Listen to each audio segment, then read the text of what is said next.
This is the second session of Exodus. I just want to say again, I'm using John Goldingay's translation of the Old Testament, which I really like, and it's quirky and sometimes awkward, but he's trying to preserve some of the quirkiness of the original Hebrew.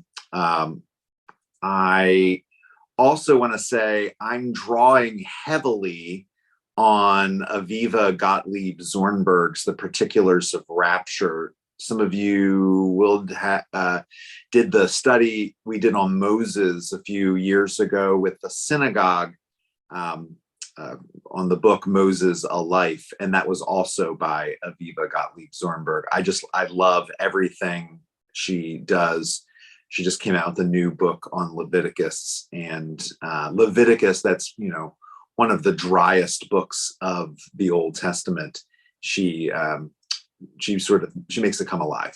Anyway, so tonight we're going to go through the first chapter of Exodus, and we'll start right in the first 7 verses. So these are the names of the sons of Israel who come to Egypt with Jacob, each with his household. They came: Reuben, Simeon, Levi, and Judah, Issachar, Zebulun, and Benjamin, Dan and Naphtali, Gad and Asher, every person of those who came out of Jacob's loins. They were 70 persons, Joseph being in Egypt. Joseph died, as did all his brothers and all that generation. But the Israelites, they were fruitful and they teemed. They became vast and very, very numerous. The country became full of. Notice how many words there are devoted to how numerous Israel's becoming. We'll get back to that in a second. So Exodus begins with a list of names, the names of the dead, the names of the patriarchs, the names of the people who went down to Egypt, the ones who have died, and the ones who in just a verse or two later, seemingly their dreams have died with them. You might know this. Our Jewish friends and neighbors do not call the book of Exodus the book of Exodus. They call it the book of names. And it's because Exodus begins with this short list of names. And then there's that absolute explosion of life. Israel teems, or in other translations, Israel swarms. God told us to be fruitful and multiply in the garden. God told Abraham, Isaac, and Jacob that they would be as numerous as the stars in the sky and as the grains of sand on the shore. And they did. That promise seems to have been fulfilled. It also seems to be the source of their undoing.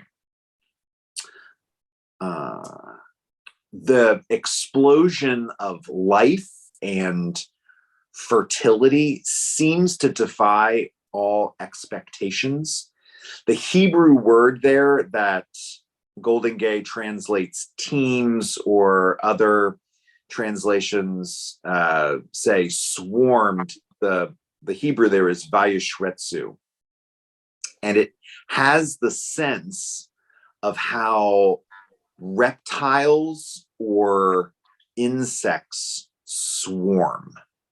And if your skin's crawling a little bit, thinking of picturing insects and reptiles swarming all over the place, that is absolutely something that is embedded in this term.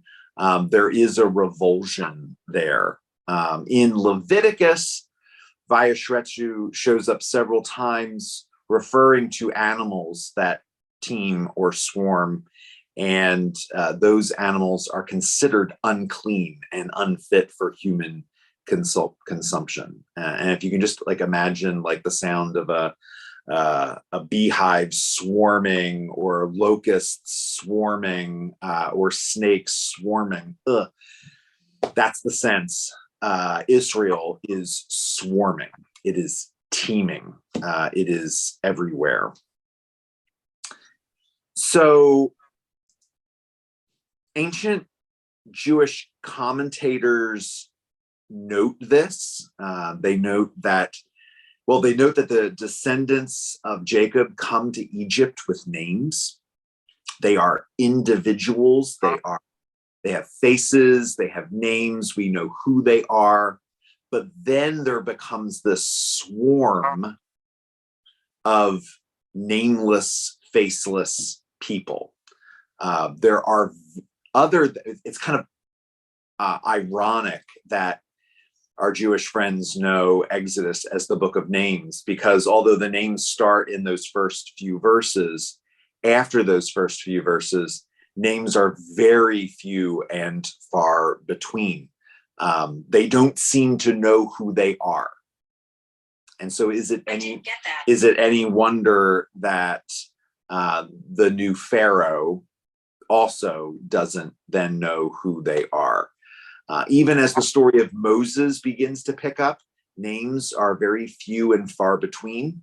Who is the Pharaoh? Historians, theologians have wondered for years, trying to figure out which Pharaoh it is that deals with Moses. The Pharaoh is never named. Moses's parents are at first left unnamed. Pharaoh's daughter is unnamed. The Egyptian who Moses kills is unnamed. The Hebrew men who identify Moses as the guy who killed the Egyptian, they are unnamed. I think, I'm not sure I said this, the princess, Pharaoh's daughter, unnamed. All these people who are unnamed. So this swarm, this team of nameless, faceless people. There are some ancient commentators. There's one in particular that Aviva Gottlieb-Zornberg picks up on, whose name is Sforno. He's from the early medieval era, who sees the enslavement of Israel as something that is their fault because they lost their identity. They lost their name. They forgot who they were. Some of these commentators even suggest, there's nothing to suggest this in the text itself, but the commentators suggest perhaps they even stopped circumcising, like they've gave in and have completely assimilated to Egyptian culture, losing everything that would identify them as anyone else. It's interesting to think about that on the text of Exodus. Is that more of a commentary on Jews in medieval Europe? Is Sforno trying to make a case there? Who knows? But it is interesting. In Genesis, so we're going backwards, 15, God is speaking to Abraham. You can know for sure that your offspring will be residents in a country not theirs. They will serve them and they will humble them for 400 years. But the nation that they serve, I'm indeed going to judge. So maybe the Exodus is just as it was supposed to be. God intended, as he foretold to Abram hundreds of years earlier, that they would have a bad time in a foreign nation, or perhaps Sforno suggests it's partially their fault that they lost their identity and ended up sort of causing this unbeknownst to them. This would be something for us to think about and talk about a bit later. Was there enslavement just as it was supposed to be, or were they somehow at fault? We'll come back to this question and a couple others when I'm done here. Okay, big block of text, but it's sort of all doing the same thing. So a new king rose up over Egypt who didn't acknowledge or remember Joseph. He said to his people, "Here, the people of the Israelites is vaster and more numerous than us. Come on, let's act smart with it so it doesn't become so vast that when battle comes, it even gathers together with our enemies and does battle against us and goes up from the country." So they set workforce officials over it in order to humble it by means of its labors. It built supply towns for Pharaoh, Pithom, and Ramses. But as they would humble it, so it would become vaster and break out. They were dismayed about the Israelites. So the Egyptians made the Israelites serve with harshness. They made their lives hard with tough servitude, with mortar, with bricks, and with every form of servitude in the fields. Every form of the servitude that they had them undertake was with harshness. Just like in the end of the last section, there were all those words that had to deal with Israel's teeming and swarming in vast numbers. Here at the end of this section, we have all of these words about servitude and harshness and terrible things happening to it. So there's a lot of repetition going on with these key themes. So with the lack of names comes a lack of memory. This Pharaoh, this new Pharaoh, who is nameless, knew nothing about what had gone before, knew nothing apparently about how Joseph, the Israelite, had basically saved the entire known world from famine. He knew nothing about how the Israelites had then come to Egypt as heroes, knew nothing about how Jacob, Israel had blessed Pharaoh and Pharaoh had gifted him land. It's all forgotten. It's like all gone.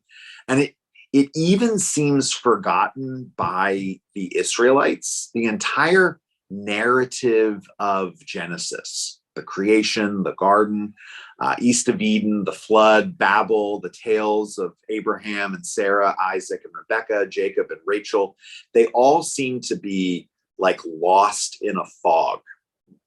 I mean, usually when you read a book, the second chapter follows on and draws on what has happened before.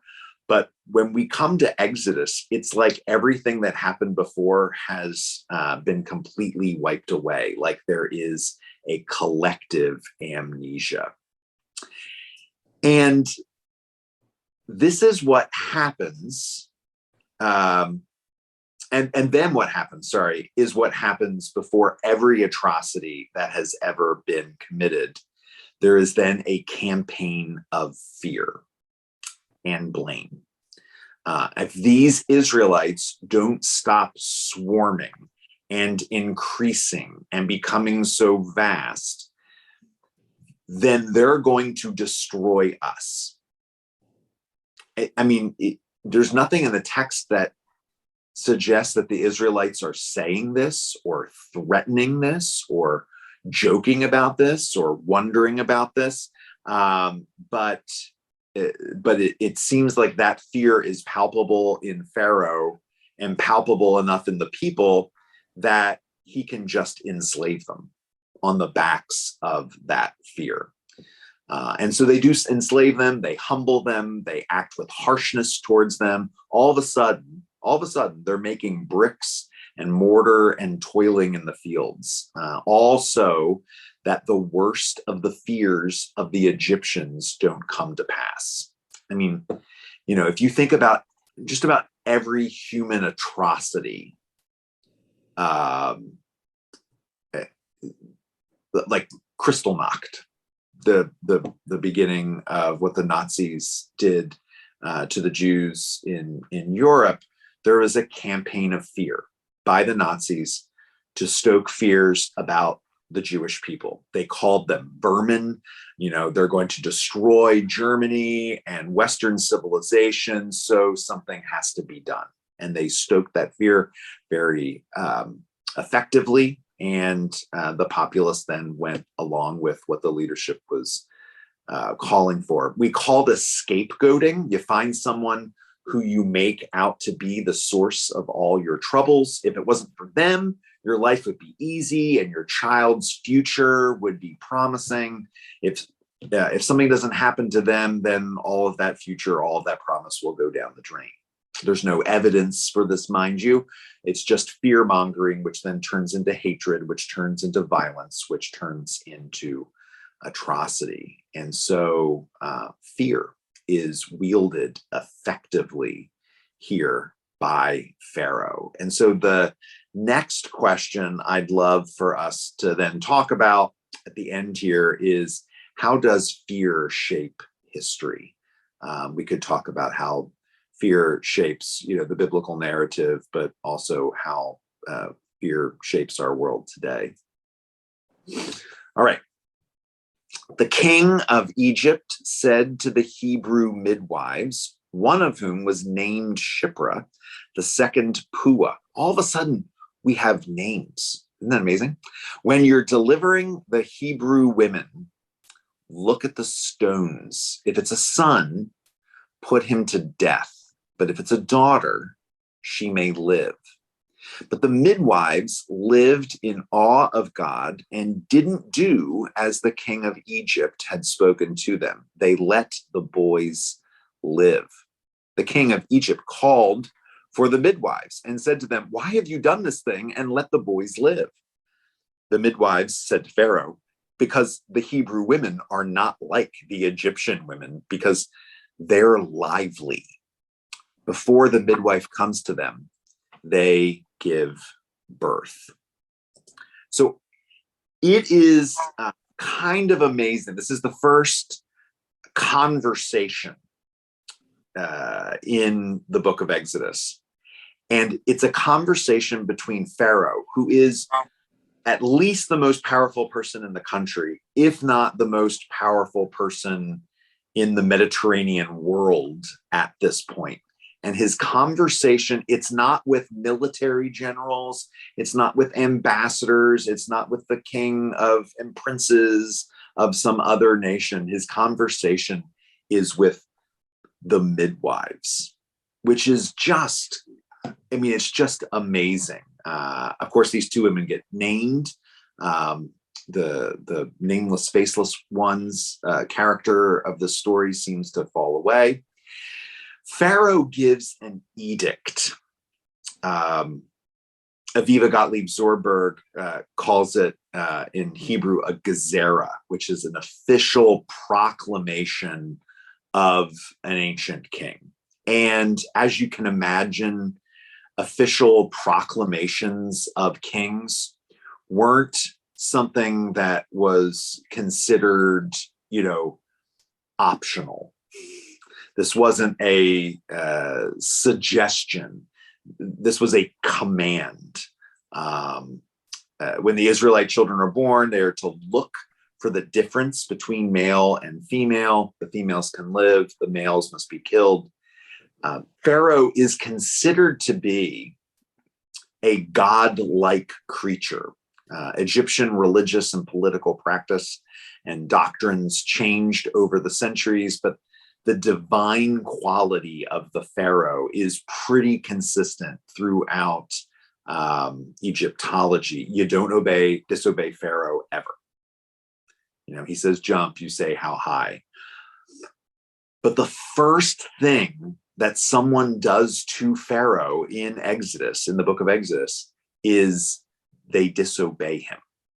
The very first act to Pharaoh is disobedience. And it's these women, it's these Hebrew midwives who Exodus says they live in awe of God, or they live in fear of God. This is a common phrase throughout the Old and New Testaments. You have people who are God-fearers.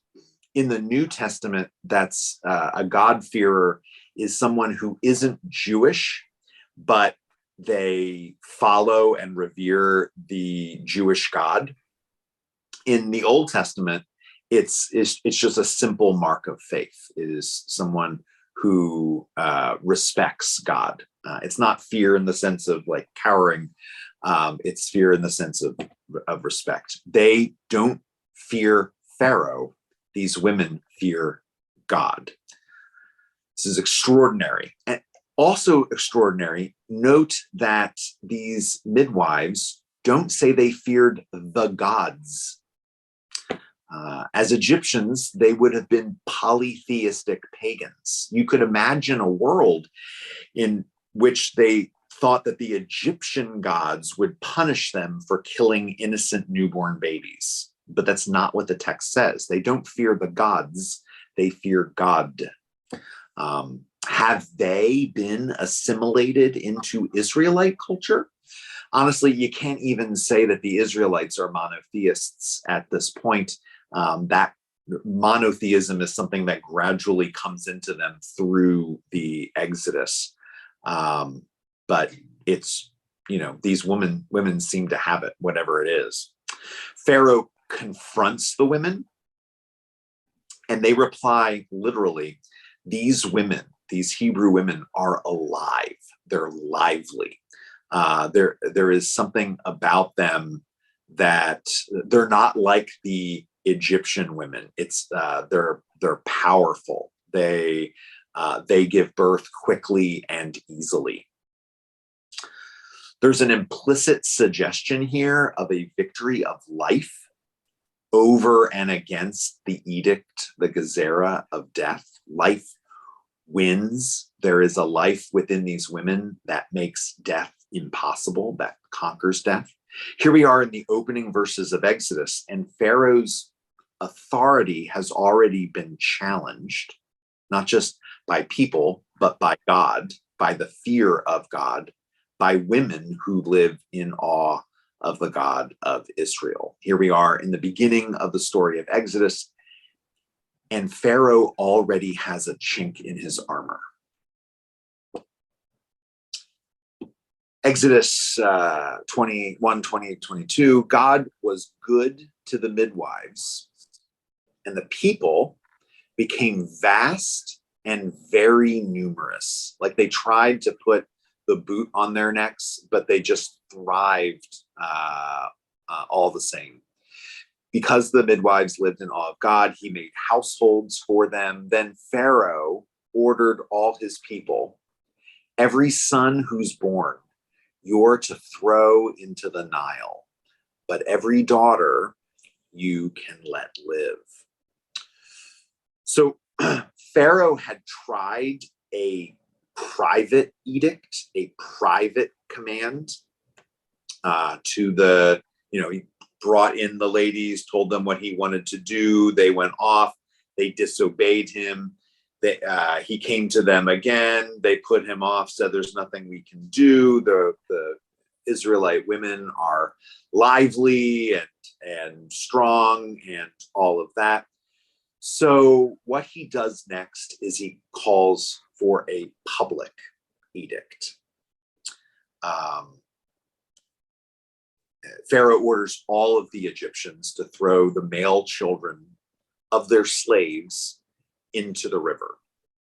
If Pharaoh was defeated by the morality, the ethics, the spiritual devotion of the two midwives, I mean, he's almost assured to not find those qualities in the vast populace of Egypt.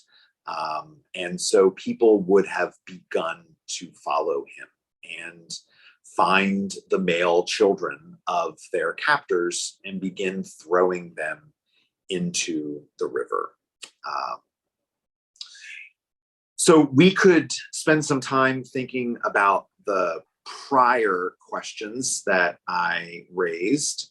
I'm going to add a third question, and that is, who are the spiritual descendants of the midwives, these incredibly brave women who stood up to power and said, we're not going to allow a terrible thing to take place, but we're going to allow life to thrive.